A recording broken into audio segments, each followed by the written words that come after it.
Is it time to live or time to die? Let's find out.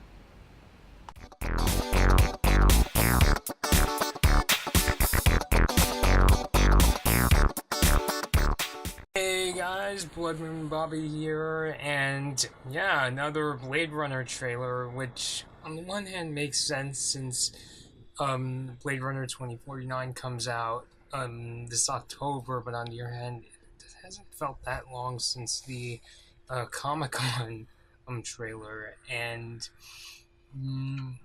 and where do I even begin? I mean, on one hand, these trailers have me super hyped, but on the other, I guess as to be expected, I didn't. Wait, actually, let me start that over. So, it was the second trailer that really kind of built up hype for me. I remember being so awestruck, and it was basically full of mystery, but it didn't really give answers. It just kind of gave us a lot of intrigue. Saying there's more to the Blade Runner story than where it left off. It showed us who. I mean, it showed Kay. That's Ryan Gosling's character. Is partnering with Harrison Ford's Deckard, and dystopian LA is dystopian LA. It still looks pretty cool, although by today's standards, it doesn't stand out as much as when the original Blade Runner came out. But you know, oh, that's a tough feat to accomplish. Sorry, I just got out of taking a nap, so I'm trying to think. I remember seeing the last trailer to come to Comic Con. Again, was action packed. Didn't really answer much, which is pretty surprising for a Comic Con trailer.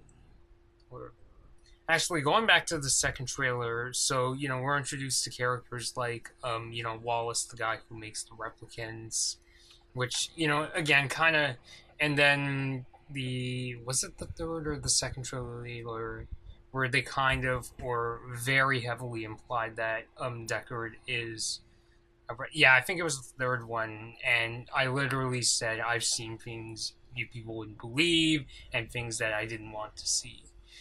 And you know, because here's the thing, like the question of is Deckard a human or a replicant? I honestly always wanted that to be kind of a mystery. I mean, I know like Ridley Scott says yes, he's a replicant, but at the same time, do do we as people know who we are?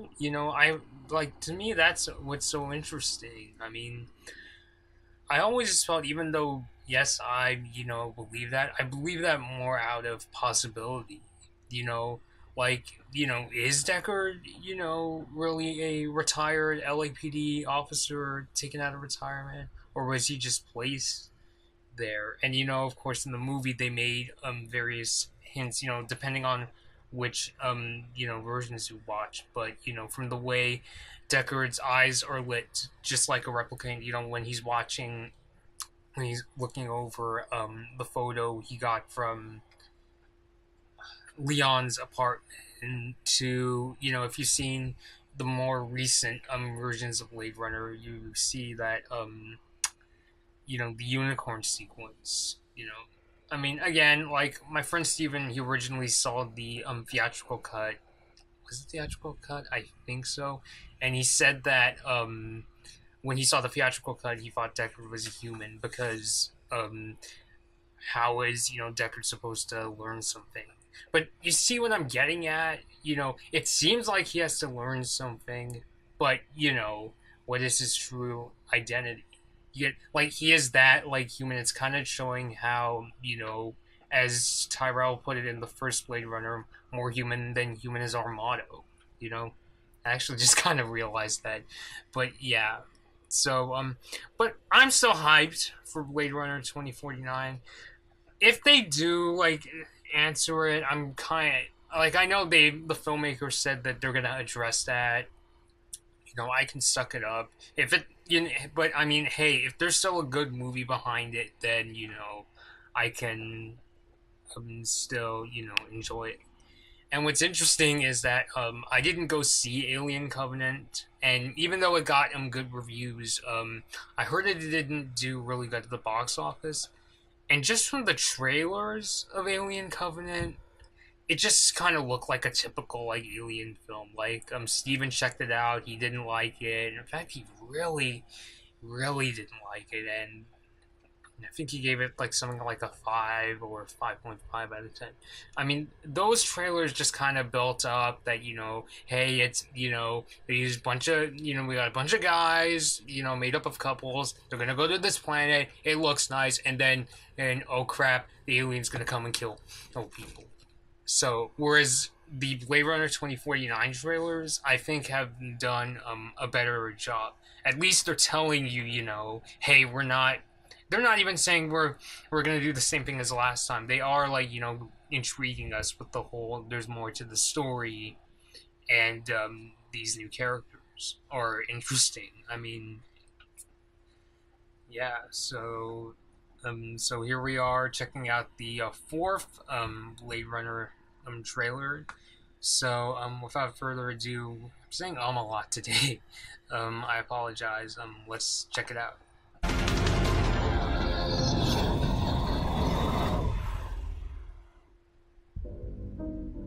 It's 2:45. I missed you, baby sweet. There's no one in the place It was a day. except you and me. It was a day. Humanity cannot survive. Replicants are the future of the species, but I can only make so many. He's got every gun in the city. I've got you. We have to stop him. What do you want? Okay, this is more clear cut. I thought you might be able to help me with the case. He's constructing an army. Tell me what you remember. Everything. They know you're here.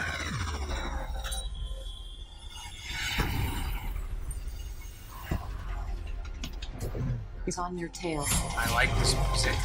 I'm coming with you. What's the plan? We don't run. You do not know what pain is yet. You will learn.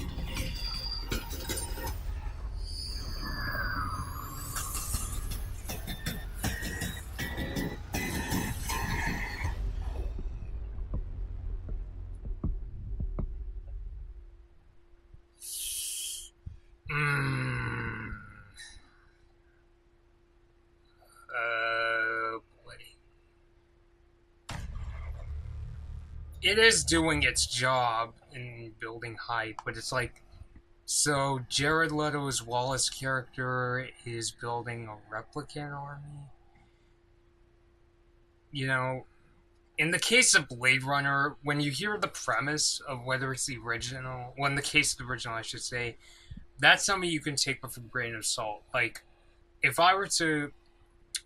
you were to sum up the trailers, you would think, oh, it's basically a chase movie, which that's not. There's a lot more to that than in the first film than just, oh, it's a chase movie. If anything, the chase for Deckard to hunt the replicants comes towards the end of, or the second half of the film. Like, it's not.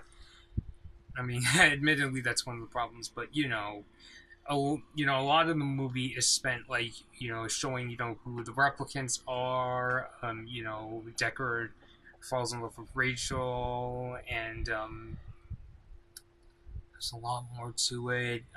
Batty is trying to get his father figure, Tyrell, to help him, and there's a lot of mystery in between, So I'll give the whole Crab Wallace is building a replicant army with a grain of salt.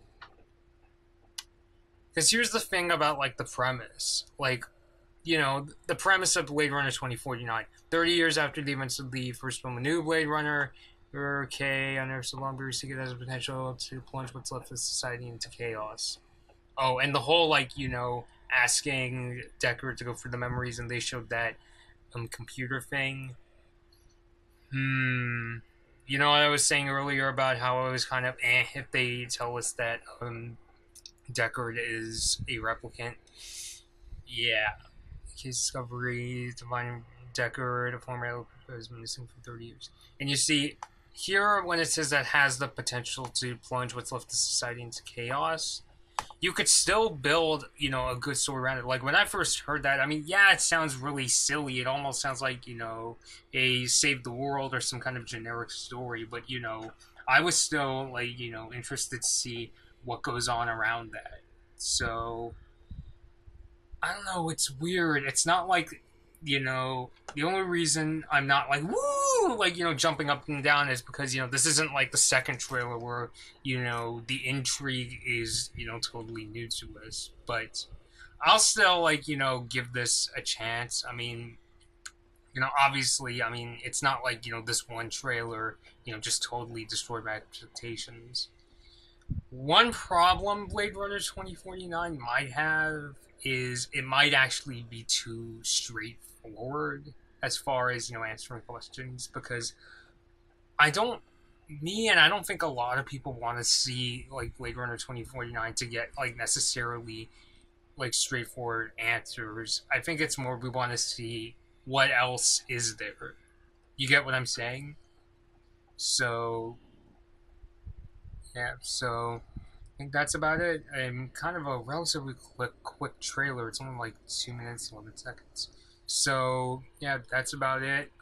Thanks for watching. Please like, subscribe. I'm probably gonna do. Looks like we got a new Kingsman trailer over here. I'll probably do that next. Please check out my new Star vs. the Forces of Evil Comic-Con discussion I did with Gabby Recius. It's pretty explosive. So. And also, tomorrow at 8 a.m. on this YouTube channel. Actually, no, sorry. If you go to my Twitter tomorrow at BlippingBobby, I will be live tweeting the Samsung event tomorrow. It's pretty much a given it's going to be the Galaxy Note 8.